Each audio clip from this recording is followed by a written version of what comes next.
বর্ণনা বিশ্বনবী সাহাবীদের সামনে একটা স্বপ্নের কথা বলছেন। বিশ্বনবী বললেন, আমি স্বপ্নে দেখলাম আমার আঙ্গুলের ফাঁকা থেকে দুধ বের হচ্ছে। আমি তৃপ্তি সহকারে দুধ খেলাম। খাওয়ার পরে দেখলাম আঙ্গুলের মধ্যে একটু দুধ লেগে আছে। আমার আঙ্গুলে অতিরিক্ত লেগে থাকা দুধটা আমি ওমরে ফারুকের মুখের মধ্যে লাগিয়ে দিলাম। সাহাবারা বললেন, ইয়া রাসূলুল্লাহ, ইয়া হাবিবাল্লাহ, মাযা আওয়ালতা বিহি, এই স্বপ্নের আপনি কি ব্যাখ্যা করলেন, আমরা তো বুঝলাম না। বিশ্বনবী বললেন, আওয়ালতু বিহি আল ইলম, আমি এই দুধ দিয়ে জ্ঞানের ব্যাখ্যা করেছি, কারণ ওমরকে আল্লাহ যেই জ্ঞান দিয়েছে গোটা বিশ্বের কাউকে এত জ্ঞান দেয় না।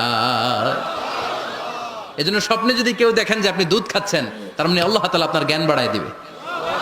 ওমরে ফারুককে দুধ খেয়ে অতিরিক্ত দুধের অংশটা বিশ্বনবী আবু বকর রাদিয়াল্লাহু তাআলা আনহুর মুখে দেন নাই, সাইয়েদনা উসমানের মুখে দেন নাই, আলী রাদিয়াল্লাহু তাআলা আনহুর মুখে দেন নাই।